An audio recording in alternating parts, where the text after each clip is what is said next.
자, 여러분 안녕하세요. 어제 스피치의 핵심 메시지 개발에 대해서 수업을 시작하겠습니다. 자, 지난 시간까지는 스피치의 이해에 대해서 한 두 차시에 걸쳐서 좀 이제 수업을 했었습니다. 그래서 지난번 말씀드린 대로 스피치의 이해 같은 경우는 좀 기존의 어떤 그 교과서에서 실렸던 내용들, 지금 이제 그 최근 사용되는 교재, 2014년도에 그 발행된 교재에서는 이제 그 빠져 있지만 여러분들에게도 여전히 중요하다라고 할 수 있는 부분들, 그런 이제 뭐 예를 들어 동서양의 이제 문화 차이, 스피치 문화 차이, 뭐 그런 부분들도 좀 집어넣었고, 또 이제 그 나중에 설득 스피치 때 좀 나오게 되지만은 좀 스피치에 있어서 아리스토텔레스의 수사학과 관련된 이야기들도 집어넣고, 좀 전반적으로 이제 그 교과서에서 벗어나는 내용들을 좀 광범위하게 두 번에 걸쳐서 좀 그 수업을 진행을 했었습니다. 그 내용들이 좀 어쨌거나 여러분들이 좀 그 알고 있으면은 좀 상식적으로라도 좋겠다 싶은 내용들이어서 일단 그렇게 수업을 진행을 했고, 이제 그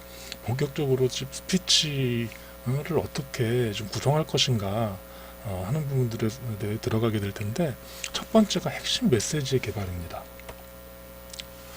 자, 핵심 메시지 개발이라고 하는 건 뭐냐면은 여러분들이 글쎄요, 그 여러분들이 글을 쓸 적에도 그 가장 중요한 핵심 메시지를 먼저 생각을 하지 않겠습니까? 그러니까 그 뭐 제목을 정한다라고 하는 것이, 사실은 이제 제목을 정한다라면 그 제목이 그 여러분들이 정말로 전하고 싶은 그런 메시지들을 좀 함축하는 그런 내용으로 제목을 정해야 좀 가장 좋은 제목이라고 할 수가 있을 것이고, 그래서 여러분들이 그 어떤 그 스피치를 준비를 해서 3분 혹은 5분 아니면은 더 나아가서 여러분들이 그 실제 스피치 하기 위해서는 뭐 1시간도 할 수 있겠죠. 그랬을 경우에 최종적으로 정말 전하려고 하는 메시지, 그것을 이제 항상 염두에 두고 그것을 기준으로 삼아서 거기에다가 여러 가지 다양한 사례들과 어떤 내용들을 붙이는 방식으로, 그러니까 이제 주춧돌을 쌓고 기둥을 세우고 거기에 이제 그 벽돌을 올리고 지붕을 올려서 건물을 짓듯이 그런 방식이라고 생각을 하시면 좋을 것 같습니다. 자, 그래서 그렇다면 먼저 이제 주제 선정을 해야 될 텐데, 물론 이제 여러분들이 어떤 주제가 좀 이제 우리 스피치 실습에서처럼 뭐 예를 들어 자기소개다, 아니면은 뭐 정보 제공이다, 아니면 설득이다, 이렇게 그 큰 어떤 그 틀거리에서 정해져 있겠지만, 그렇다면 그 틀거리 내에서는 여러분들이 어떤 주제를 선정할 것인가 하는 부분들이 가장 먼저 있어야겠죠. 근데 여기서도 지난 스피치 이해 때 좀 그 뒷부분에서 다뤘지만, 연사, 청중, 상황, 이 세 가지 요소가 굉장히 중요합니다. 자, 여러분들이 이제 연사의 입장에서 스피치를 준비하게 되면은 어떤 지식 수준에 따라서 여러분의 지식 수준, 그리고 또 청중들의 지식 수준, 그것들을 면밀히 예상할 수 있어야겠죠. 그렇게 해서 그 수준에 맞게 관심과 흥미가 있는 주제를 선정하는 것이 좋겠고, 그리고 또 너무 광범위한 주제를 선정하면 제한된 시간 내에 끝낼 수 없다라고 하는 것이 또 참 당연한 일임에도 불구하고, 이것이 여기서 이렇게 주제 선정에서 고려사항으로 이제 이렇게 나타난다는 것은, 이것이 또 굉장히 좀 현실적으로 이 적용하기가 굉장히 어렵다라고 하는 부분들을 우리가 알 수가 있습니다. 예를 들어서 3분 동안 나에 대해서 이제 그 스피치를 하는 것이 우리 이제 그 곧 있을 자기소개 스피치 실습인데, 그 나에 대해서 그럼 어떤 부분을 조명할 것인가, 우리가 마치 좀 그냥 일반적으로 너 자기소개 해봐, 그러면 뭐 어디서 나는 몇 년도에 몇 년 몇 월 며칠에 어느 집안에서 무슨 뭐 몇남 몇녀로 태어났고, 여기서부터 시작하면은 사실은 그렇게 해서 살아온 이야기를 여러분들이 뭐 이제 대략 전반적으로 한 20살 정도라고 친다고 하더라도, 뭐 한없이 이야기를 하려고 하면 뭐 1시간도 넘을 수도 있을 겁니다. 그렇지만 우리가 3분 동안에 여러분들이 누구인지를 소개를 하려면은 아주 명확한 어떤 핵심 메시지가 있어야겠죠. 아, 나란 이런 사람이다. 자, 그래서 이제 그 주제를 좀 상당히 좀 한정 지을 필요가 있습니다. 여러분이라고 하는 자기소개, 여러분 스스로에게도 주제, 여러분들을 특징 지을 수 있는 어떤 주제를 한정하는 것이 필요한데, 가장 대표적인 주제 한정 방법이 브레인스토밍입니다. 브레인스토밍이라고 하는 것은 사실은 뭐 기본적으로 회사에서나 특히 또 이제 뭐 예를 들어 광고회사에서 광고 컨셉을 정한다라든지 뭐 카피를 이제 만들 적에 사실은 굉장히 그런 창의적인 어떤 그 작업들은 물론 어느 한 사람이 기발하게 딱 아이디어를 내는 경우도 있지만 모든 사람들이 다 그렇게 아이디어를 낼 수 있는 것은 아니기 때문에 여러 사람들이 모여서 소위 머리를 쥐어 짜겠죠, 그죠? 근데 그런 어떤 과정에서 가장 효율적인 방법이 브레인스토밍이라고 하는 건데, 이것은 어떻게 되냐면 남이 내놓은 아이디어를 비판해서는 안 됩니다. 거기에서 엉뚱한 소리 같다고 비판하게 되면 사실 그 엉뚱함에서 그 창의적인 정말 획기적인 발상, 대중들의 관심을 확 끌 수 있는 그런 아이디어가 나올 수 있기 때문에 어떤 기발하고 황당한 것이라도 상관이 없고, 또 뭐 일단 너무나 이제 그 퀄리티에만 신경 쓰다 보면은 사실 잘 나오지가 않기 때문에 일단은 이것저것 시체말로 막 던지는 방식으로라도 좋으니까 뭐 여러 가지 다양한 어떤 의견들을 내보는 거죠.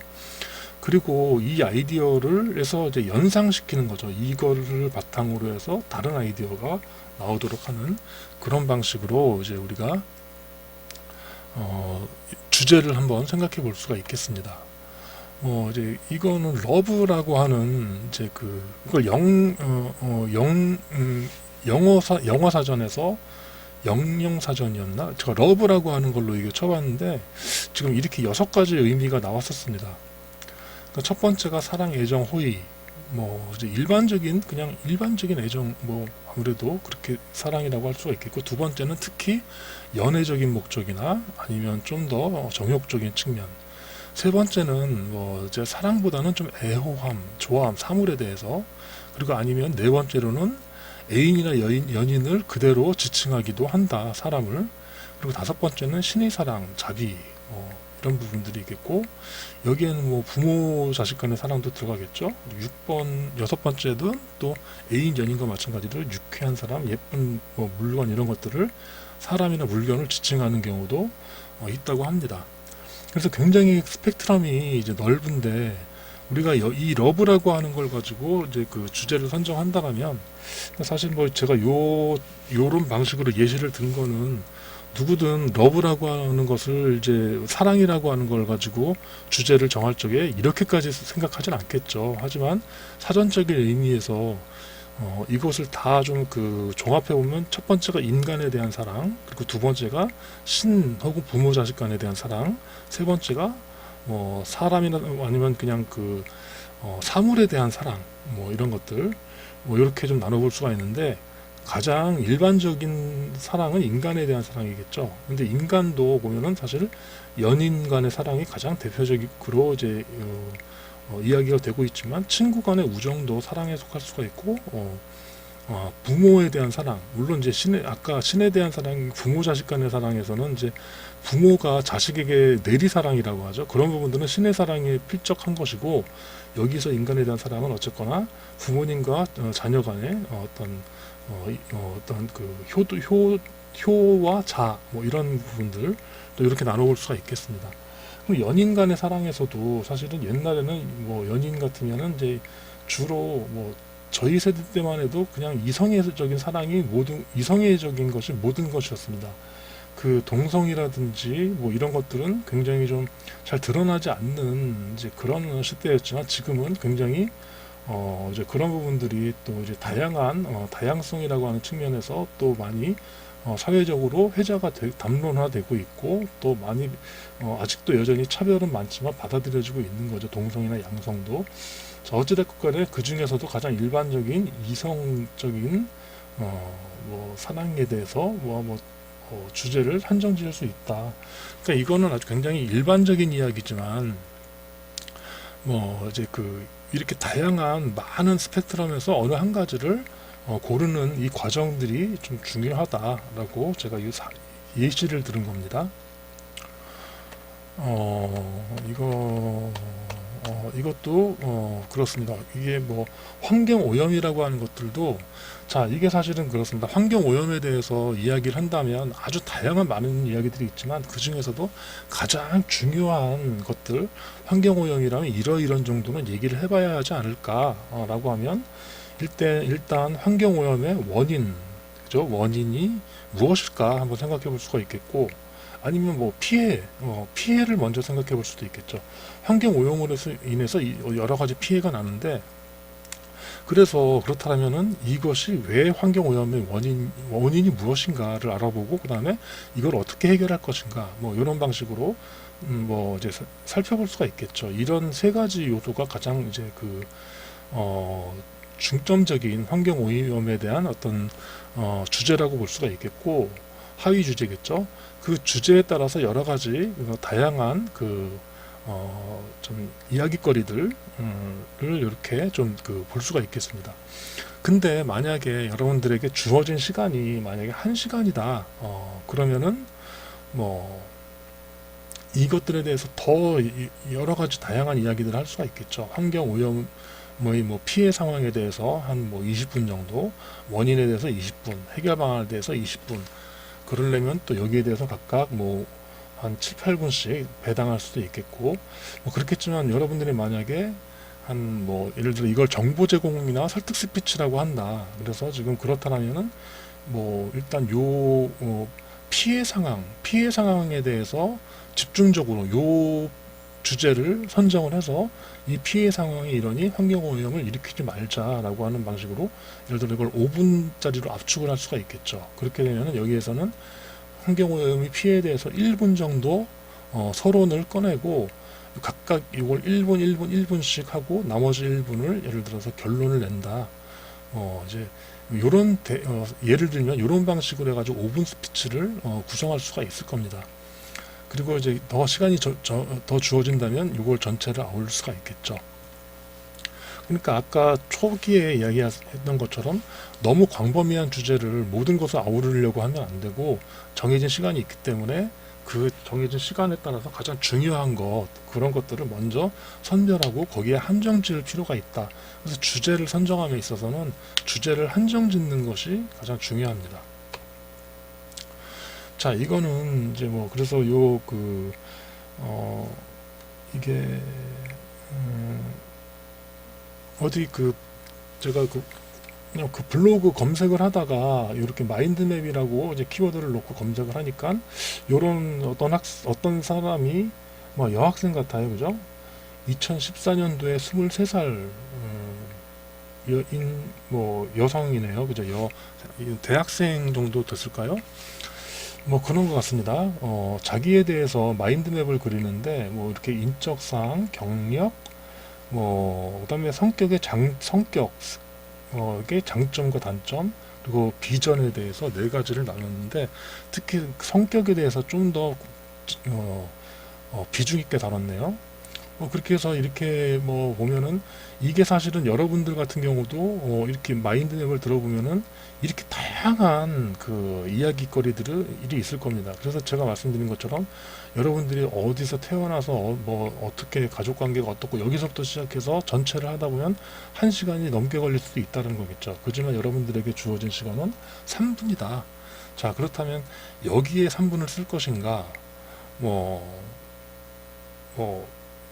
여기에 3분을 쓸 것인가, 이런 것들을 여러분들이 정해야 될 텐데, 여기에 3분을 쓴다라고 하는 것은 그렇게 큰 의미는 없을 것 같아요, 청중들에게.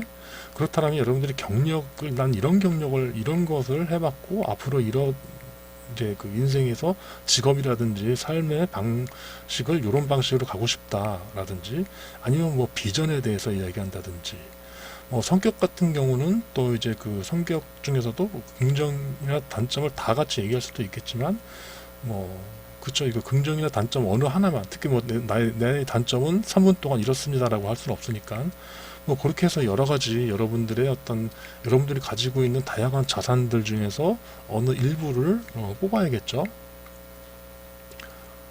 그렇죠. 그래서 이런 방식으로 여러분들이 주제를 선정하고 그래서 주제를 한정 짓는 것. 그래서 그 3분이라는 시간 혹은 또 정보나 설득에서 5분이라는 시간에 맞춰서 그것을 주제를 선정하는 것이 굉장히 중요한 첫 단계라고 할 수가 있겠습니다. 자, 두 번째가 이제 개괄적 목적인데 제가 아까 말씀드렸죠. 그래서 주제를 선정할 때 있어서 가장 그 정보 제공이나 설득이라든지 이렇게 큰 틀은 주어질 수 있지만 그 내에서 주제를 선정해야 된다 말씀드렸는데 요번에 이제 개괄적 목적이라고 하는 것은 아까 말씀드린 큰 틀입니다. 그러니까 개괄적 목적이라고 하는 것은 연사가 스피치 할 때 가지는 일반적인 목적이다 라고 정의할 수가 있겠는데 포괄적인 범주나 방향입니다. 그래서 여러분들이 이제 그 청중 앞에 선다면은 대략적으로 스피치적 관점에서는 이제 이렇게 네 가지 상황을 이야기를 하고 있습니다. 첫 번째가 정보 제공이고, 두 번째가 설득이고, 세 번째가 유흥이고, 네 번째가 의례 격려. 그러니까 우리가 대중 앞에 서서, 청중 앞에 서서 스피치할 적에는 대략 이 네 가지 범주 대략적으로 여기에 이제 뭐 들어간다는 겁니다.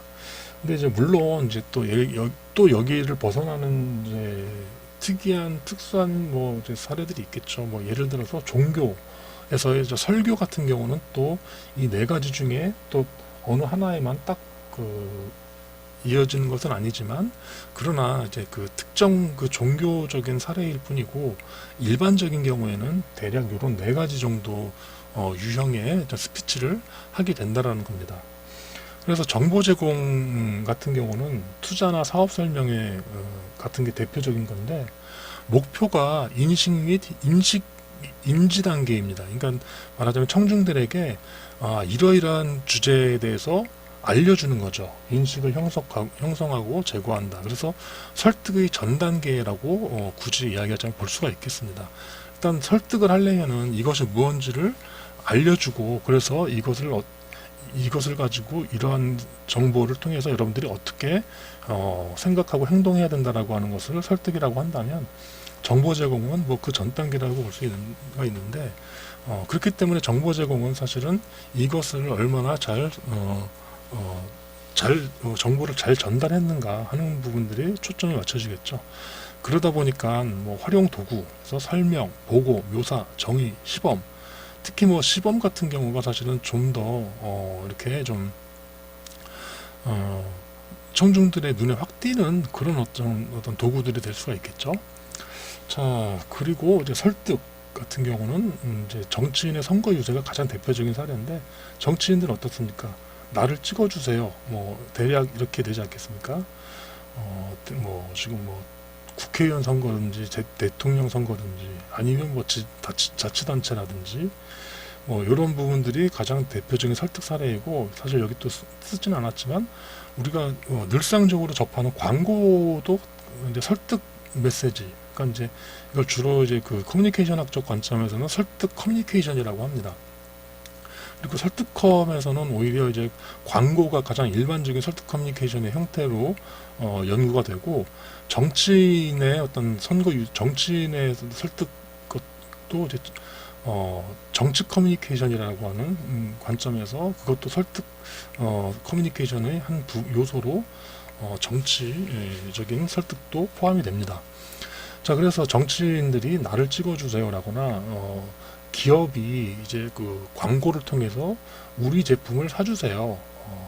경쟁사 제품인 저거 말고 우리 거를 선택해 주세요라고 설득을 하는 거죠. 그것은 이제 결국은 나에 대해서 혹은 우리 제품에 대해서 좀 좋게 태도를 변화시키기 위해서 긍정적으로 변화시키기 위해서 설득을 하는 것이고 결국 그것은 결국은 투표를 하거나 아니면 구매를 하는 그런 행동을 유발시키기 위한 과정들이죠. 그렇기 때문에 설득은 태도 변화나 행동 유발이 이제 목표가 되는 것이고, 그래서 아까 정보 제공에서 설득의 전 단계라고 했던 게 정보 제공은 이러한 정보를 충분히 알리고 그것을 이제 잘 학습시키는 정도, 인식 형성하는 정도가 목표인 거죠. 정보 제공 단계에서는 태도 변화까지 뭐 할 필요까지는 이제 거기까지 책임지진 않는다라고 한다면 설득은 태도 변화나 행동 유발까지 가는 것이죠. 자, 그래서 설득은 뭐 이제 물론 당연히 설명, 보고, 묘사 이런 것들도 필요하겠지만 그래도 어떤 그 소비자들의 마음을 움직이기 위해서, 유권자들의 마음을 움직이기 위해서는 여러 가지 예시나 사례 같은 거, 그리고 특히 통계 결과, 자, 현재 이러이러한 결과가 나왔기 때문에 정치인들 같으면 뭐 나의 지지도가 이렇기 때문에 내가 당선될 가능성이 많습니다. 그러니까 여러분들 혹시 아직 마음을 정하지 않은 분들은 당선 가능성이 높은 나에게 표를 주세요. 뭐 이렇게 할 수도 있겠죠. 그러니까 아니면은 증언.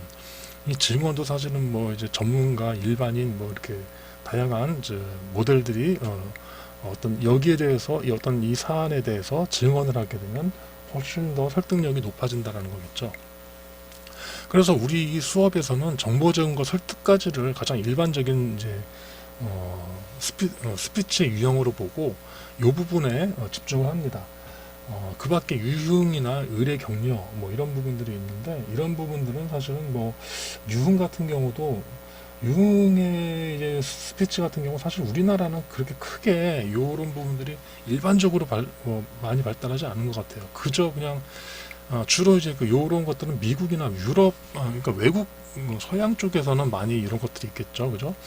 그러니까 심지어 대통령 같은 경우도 예를 들어 뭐 이렇게 만찬 같은 때에서 호스트로서 상당히 좀 그 유머러스한 어떤 그 스피치 그런 것들을 준비를 해서 분위기를 유도하는 것들이 굉장히 일반적인데 우리나라 같은 경우는 우리나라도 물론 이제 그런 어떤 멘트를 잘 하시는 분들이 있지만 그런 것보다는 오히려 우리 어떤 회식 자리에서는 주로 이제 건배사 같은 거를 통해서 이렇게 유흥의 만찬사를 대신하는 경우가 좀 더 일반적인 것 같습니다.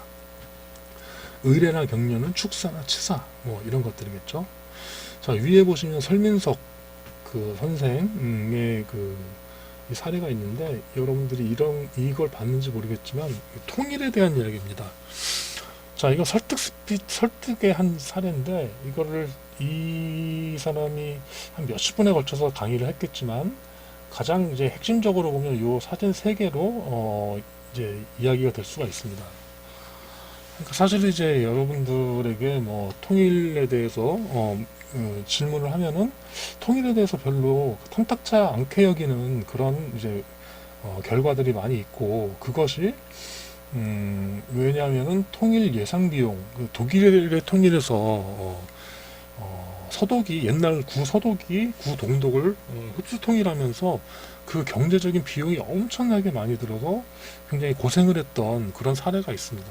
그러니까 우리나라도 마찬가지로 북한을 만약에 통일을 하게 됐을 경우에는 어떻겠습니까? 굉장히 굉장히 발전이 굉장히 발전 상황이 열악한 북한을 포용하기 위해서는 엄청난 뭐 또 국민의 세금이 필요하겠죠. 그러다 보니까 마치 그런 부분들을 보면 이제는 완전히 뭐 민족이라는 것도 별로 느끼지 못하는 그런 남의 나라 같은 그런 이제 더군다나 전 세계적으로 가장 좀 부정적이고 인식이 안 좋은 북한이라고 하는 곳을 우리 돈 들여가면서 우리가 고생까지 해가면서 우리가 하나의 국가로 받아들여야 되는가 하는 부분들에 대해서 굉장히 회의적인 부분이라는 거죠. 그래서 설민석 선생이 실제로 이렇게 얘기를 합니다. 통일 예상 비용은 45년간 4,600조 원이라고 하는 엄청난 예상 비용이 있다, 든다, 비용이 예상된다라는 거죠. 그러니까 실질적으로 통일에 대해서 걱정하는 그런 의견이 맞다는 거겠죠, 그죠? 자, 그러면 여기까지 들으면은 대부분의 청중들이 그래, 역시 통일은 안 좋은 거야. 통일해서 우리가 뭐가 좋다고 그걸 하겠어. 고생만 하잖아. 그런데 이제 그 다음번에 하는 메시지가 뭐냐면 그래서 통일이 됐을 경우에 예상되는 이익은 45년간 1경이라는 거죠. 1경 4,400조 원. 여러분 1경 아시죠? 그죠? 1, 10, 100, 1000만, 10만, 100만, 1000만, 억, 10억, 100억, 1000억, 조, 10조, 100조, 1000조, 그 다음에 경이죠, 경. 그러니까 뭐 우리가 사실 뭐 그 미국을 천조국이라고 보통 또 인터넷에서는 그렇게 많이 이야기를 하는데, 그 이유가 뭐 다양한 이유가 있겠지만 일단 그 국방 비용이 1000조라고 저는 그렇게 들었던 것 같습니다. 근데 그걸 뛰어넘어서 1경 4400조 원의 이익이 예상된다는 겁니다. 물론 이게 뭐 어떤 그 계산법인지 모르겠지만 나는 근거가 있으니까 이렇게 미디어에 나와서 얘기를 하겠죠. 자, 그렇다면 마지막 결정적으로 퉁쳐도 1경이 남아요.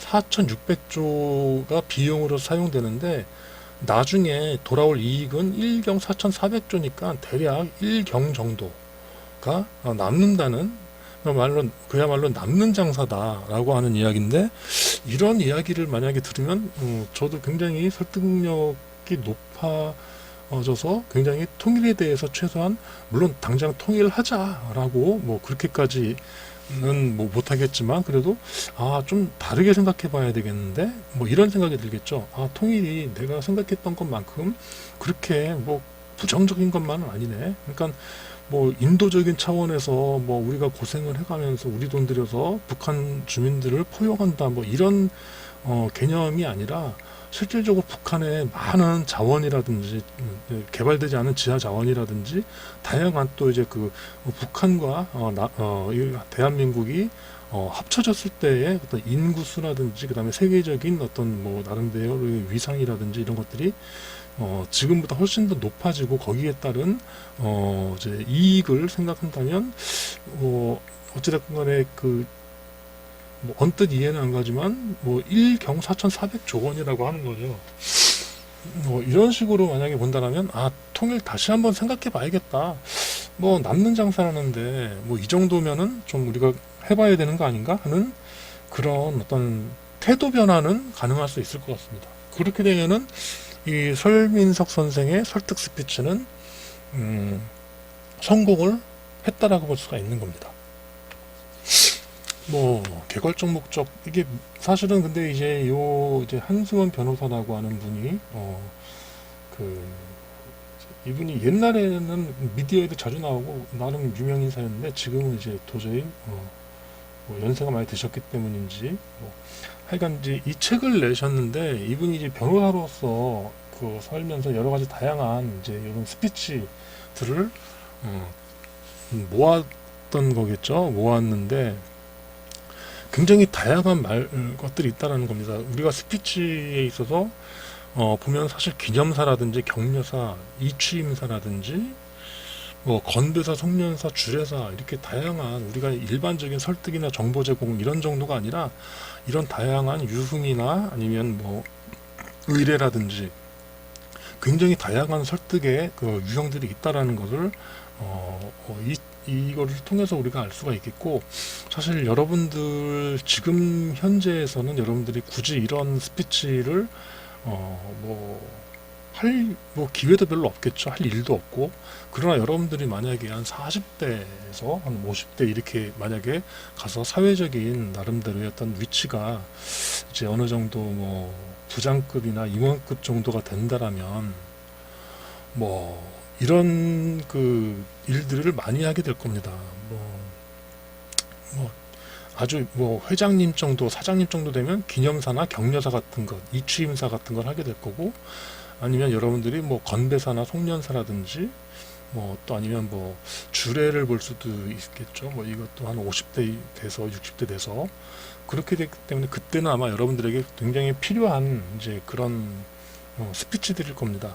제가 경험했던 예로 옛날 뭐 대기업 이제 임원 출신, 부사장 출신의 이제 임원분이 이제 항상 지갑 속에다 꾸깃꾸깃 넣어 갖고 다니는 메모지가 건배사 모음입니다. 건배사 모음. 그러니까 이제 나름대로 이제 한 60대 정도, 이렇게 50대, 60대 돼서 아마 이제 퇴직을 하고 어쨌거나 이제 그만한 연배들의 모임에 이렇게 가게 되면은 사실은 이제 거기에서 나름대로 이제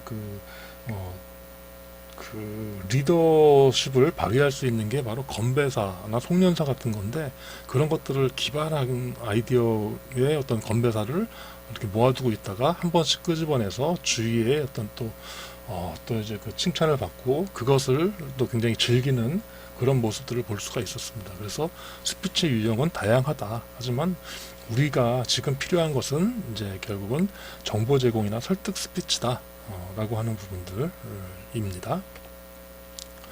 자, 그리고 구체적인 목적 결정인데, 자, 그러면 지금까지 주제를 선정했고, 우리가 사실 거기서 주제 한정이라는 게 빠졌습니다. 근데 주제 한정, 이것도 옛날 교과서에서 있었는데, 주제 한정이 사실은 또, 아직 이제 숨겨진 그 과정이 됐지만, 굉장히 필요하고, 그 다음에 개괄적 목적을, 이제 결정을 하게 되는데, 개괄적 목적은 그래서 어떻게 보면 주어진 부분들이라고 볼 수가 있겠고, 이제 여기서부터 본격적으로 여러분들의 주제에 대해서 목적을 이제 정해야 되는데, 구체적인 목적입니다. 이것은 이제 여러분들 주제에 특화된 목적인데, 이 구체적인 목적을 정할 때 이제 이거는 하나의 어떤 그 원칙적인 부분이라고 볼 수가 있는데, 자, 일단 청중으로부터 기대하는 반응을 보다 자세하고 정확하게 표현하는 거죠. 그러니까 여러분들이 이러이러한 것들을 통해서 청중들이 어떻게 됐으면 좋겠다라고 하는 것, 정보 제공이면 이걸 잘 알았으면 좋겠다.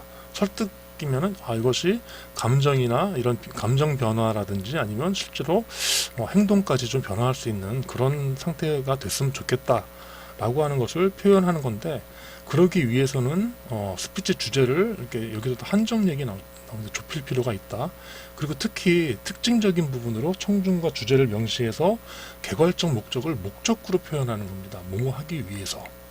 그러니까 그냥 스피치 중독에 대해서 말하고자 한다가 아니라 스마트폰 중독이죠. 스마트폰 중독의 양상과 해결 방안에 대해 설명하기 위해서. 자, 이것은 그래서 스마트폰 중독이 어떤 이제 그 일종의 피해 사례 같은 것과, 그리고 이것을 해결하는 방식이겠죠. 이걸 설명하는 것은 이제 정보 제공의 사례가 되는 것이고, 예를 들어 채식이 좋다 하면 너무 뜬금없잖아요. 근데 채식이 좋은 건 좋은 건데 어떤 거냐면은 육식보다는 채식이 좋으니까 채식을 하도록 설득하기 위해서라고 하면 예를 들어서 육식보다 채식이 좋다는 것을 설명하기 위해서 하면 정보 제공이겠지만, 채식을 하도록 유도하는 것, 설득하는 것은 설득의 그 구체적인 목적 사례겠죠. 그리고 또 한편으로는 이제 이런 방식도 여러분들이 아마 이 구체적인 목적으로 이렇게 열린 방식으로도 할 수 있을 것 같습니다. 왜 헌혈을 해야 하나? 의문형을 하게 되면 상당히 다양하게 열어놓는 이제 그런 방식인데, 이것도 그냥 헌혈하도록 설득하기 위해서 하는 설득 사례로 할 때 이렇게 구체적인 목적구로 표현을 한다. 그리고 사실 이것도 이제 하나의 아이디어만 포함시킨다라고 하는 것이 또 이번에 개정된 교과서에는 없는 내용입니다. 없어진 내용이에요. 원래는 있었어요. 근데 이게 이제 없어진 이유가 사실은 너무 이렇게 딱 나누어서 구체적인 목적을 제시하는 게 좀 어떨 경우에는 좀 힘들기도 하고, 또 한편으로는 좀 너무 또 이야기가 많아질 것 같기도 하고, 그래서 그런지 모르겠지만 굳이 이거는 이제 원칙으로 정해놓진 않았는데, 이것의 장단점이 있기 때문에 여러분들이 편하신 대로 하면 됩니다. 원래 예를 들어서는 대학생들에게 콘텐츠 불법 다운로드의 비윤리성과 사회경제적 손실의 심각성을 알리기 위해서 하면은 사실은 비슷한 말 같지만 엄밀히 따지면 다른 말이에요. 비윤리성과 사회경제적 손실. 사실은 앞에서도 보면 이런 게 있었어요. 스마트폰 중독의 양상과 해결 방안. 사실 이것도 양상은 양상이고 해결 방안은 해결 방안인데, 여기서도 보면 이걸 두 개를 그냥 같이 이렇게 구체적인 목적으로 한 사례가 있는 거고, 이것이 그냥 이렇게 이 정도 한 두 가지 정도를 같이 제시하는 거는 굳이 이걸 나눌 필요까지는 없겠다라고 요즘은 이제 그렇게 받아들여지고 있지만, 옛날에는 어쨌거나 원칙적인 측면에서 또 이걸 나누는 게 좋겠다. 왜냐하면 비윤리적인 측면과 사회경제적인 것은 장단점도 다르고, 이것은 뭐랄까 좀 같이 갈 수 있는 이제 영역들이 아니기 때문에, 사실은 비윤리적이지만 예를 들어 경제적으로 엄청나게 이익이 되는 경우도 사실 이제 사회적으로 보면 많이 그런 사례들이 있습니다. 그렇기 때문에 이것을 또 동일한 차원에서 이야기할 수가 없기 때문에 이런 것들은 좀 나누는 것이 좀 더 낫겠다라고 할 경우에는 이렇게 나눠서 이렇게 구체적인 목적을 제시하는 것이 더 좋다라고 하는 건데, 그렇지 않을 경우에는 뭐 이렇게 하나의 그 문장으로 하나의 목적구로 제시를 하는 것도 괜찮을 것이다라고 하는 겁니다. 스피치 성격과 시간에 따라 아이디어 선택을 결정한다. 명확한 표현을 한다. 이것은 또 이거는 또 원칙적으로 우리 교과서에서 제시가 되는 겁니다. 이것도 좀 옛날 좀 이야기이긴 했는데, 한유총이 왜 뜨거운 감자로 떠오르고 있는지를 알리기 위해서. 그러면 이게 사실 우리가 그 당시에 신문을 보면 한유총이 한유총 이렇게 나오는데, 글쎄 요즘의 그 것으로 보면은 예를 들어 그것도 좀 약간 옛날 되긴 했지만, 어쨌거나 버닝썬이라든지 그런 것들, 아니면 요즘 전자발찌, 전자발찌가 왜 요즘 그렇게 많이 이렇게 회자되는지, 그런 것들 사례를 들 수가 있겠죠. 그러면 여기 이 사례 같은 경우는 한유총이라는 게 뭐냐면, 여기에서 담고 있는 건 한유총 자체는 유치원 총연합, 한국 유치원 총연합회 그것의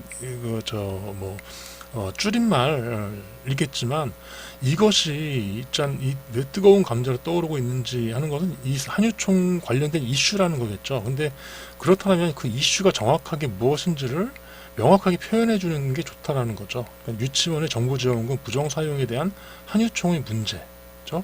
이것을 알리기 위해서.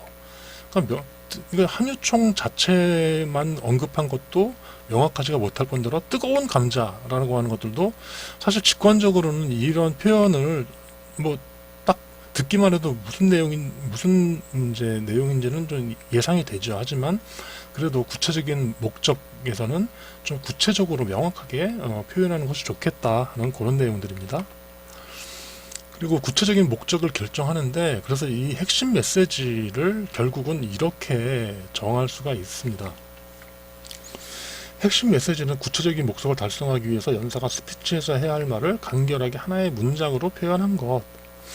그래서 이제 이 주제가 사실은 이게 또 재밌습니다. 여러분들은 제가 몇 년 전에 이제 수업 시간에 이걸 물어봤더니, 여러분들은 굳이 혈액형이 무슨 형인지에 따라서 사람이 어떻고 그런 것에 대해서는 별로 이야기를 안 하는 것 같아요. 그러니까 이게 사실은 옛날에 그러니까 저희 세대 때는 사실은 혈액형이, 저희 세대 후에도 아마 꽤 오랫동안 혈액형에 대해서 굉장히 좀 사실은 이게 농담처럼 이야기를 하는 거지만, 사실은 농담 속에도 진담처럼 혈액형에 따라서 사람을 평가하고 분류하고 이런 경우가 좀 많았었습니다. 사실은 이 혈액형이라고 하는 게 이제 나치 독일에 부역한 우생학자가 사실은 자기들 게르만족, 백인족 속 게르만족 속이 우생학적으로 우월하다라고 하는 관점에서 이 혈액형이라고 하는 것에 대한 성격서를 만들어 가지고, 결과적으로 가장 열등한 흑인 유색인종들, 특히 흑인이라든지 유대인들 같은 경우는 자기들과 혈액형, 피가 다르다, 이런 관점에서 이야기를 했다고 하는데, 그래서 아마 A형이 아마 이제 우생학적으로 가장 우월한 형이 가장 많다고 하는 것이고, 특히 다른 혈액형들이 좀 이제 다른 이제 유색인종들을, 유대인들 이렇게 됐던 것 같아요. 근데 이것이 일본에 와서, 일본이 또 같이 이제 제국주의적인 측면에서 독일과 같이 이제 뭔가 좀 뜻을 같이 해서 그런지 모르겠지만은, 일본에서 또 이게 엄청나게 혈액형에 대해서 구체적으로 연구가 됐었고, 그것이 한국으로 넘어와서 한국이 사실은 이 혈액형을 가지고 사실은 사람 평가를 실제로 기업에서 임원 신입사원 면접 볼 적에도 이 혈액형을 가지고 판단하는 사례들도 있었다고 합니다. 근데 어쨌거나 이 혈액형에 대한 성격이 어떻다라고 하는 거는 과학적으로 검증된 것도 아니고, 더군다나 이것이 문제가 되는 게 그냥 재미로 그냥 그렇게 이야기거리를 삼는 건 괜찮은지 모르겠지만, 이것으로 인해서 특정 혈액형을 가진 사람에게 편견을 갖는다라고 하는 문제점들이 있기 때문에 그래서 이 구체적인 목적에서는 이러한 것들을 알리기 위해서 그렇지 않다라는 것을 알리기 위해서라고 정할 수가 있겠고, 각각에 따라서 핵심 메시지는 그래서 성격이 다르다는 이야기는 비과학적인 유사과학이다. 과학적으로 검증된 사실이 아니기 때문에. 그리고 편견을 갖는다는 것은 위험하다라고 하는 것이겠죠. 그러니까 구체적인 목적, 지금까지 이야기한 게 구체적인 목적이었고, 이 목적을 통해서 구체적으로 정말로 알리고 싶은 핵심 메시지는 이 이야기들인 거죠.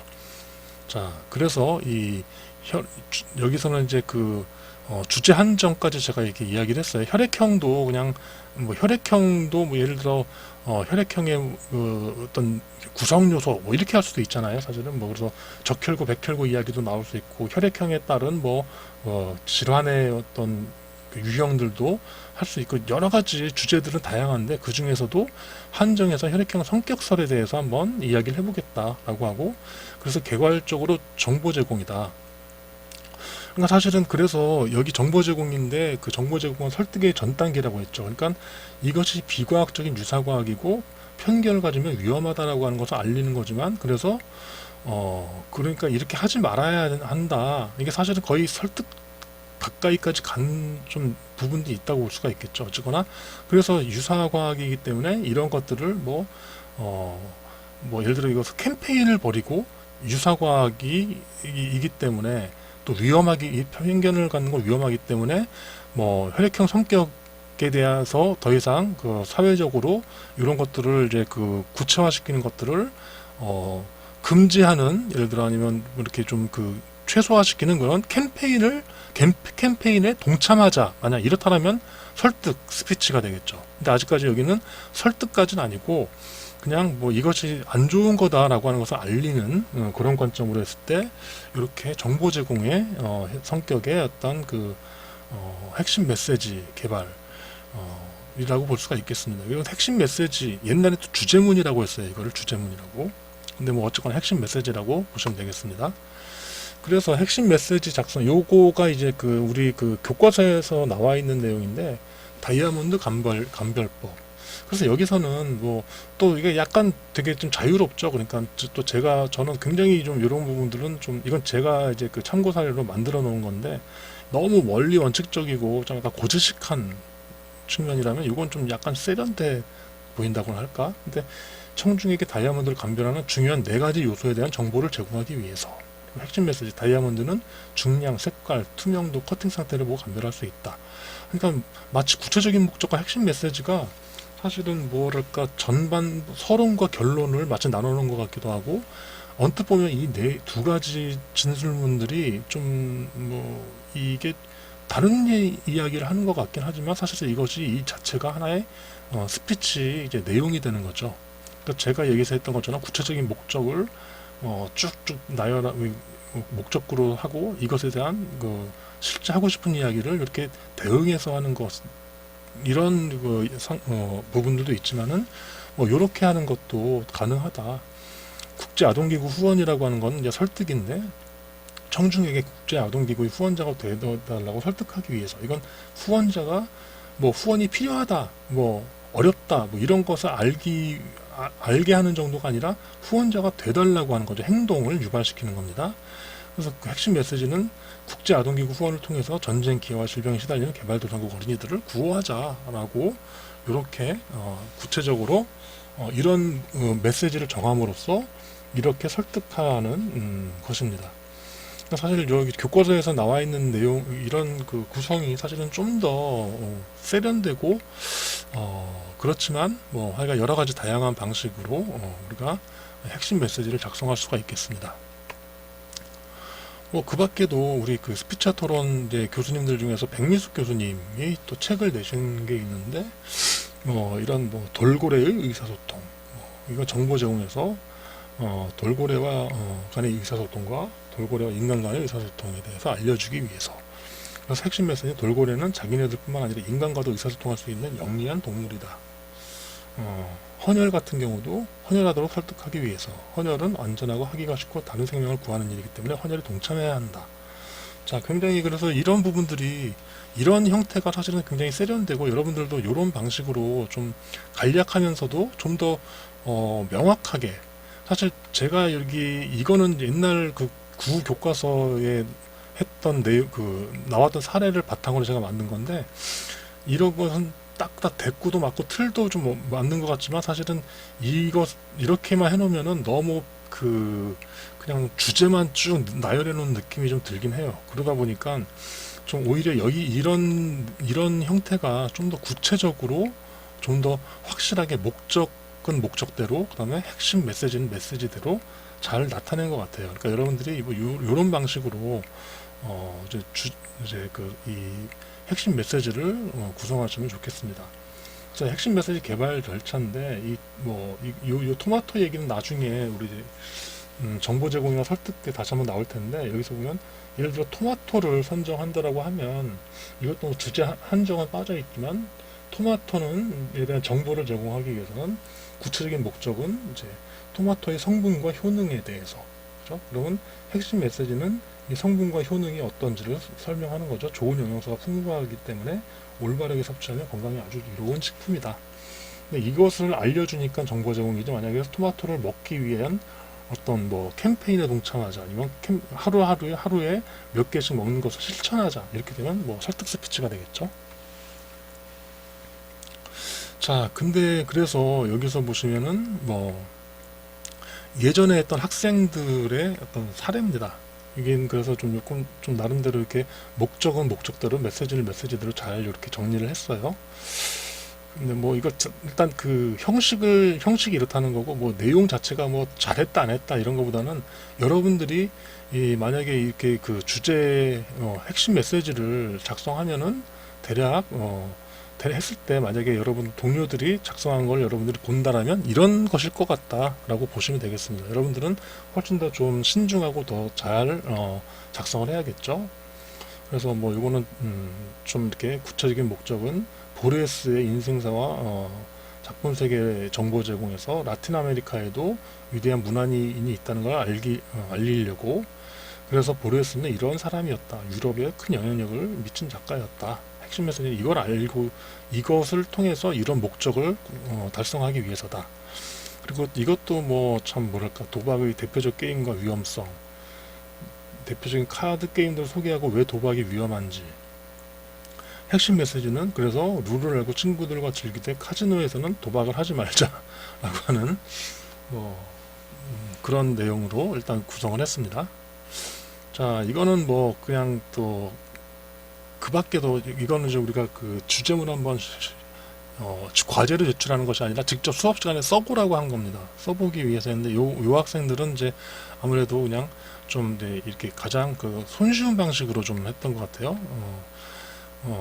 여기 보면 시각장애인들의 불편함에 대해서 시설과 배려가 많이 부족하고 일상적인 불편함이 우리들이 사실은 불편함에 대해서 잘 못 느끼는데 우리들이 좀 관심을 불러일으키기 위해서 정보 제공을 한다. 그래서 시설과 배려가 많이 부족하고 많이 불편함을 느낀다. 관심을 가지자.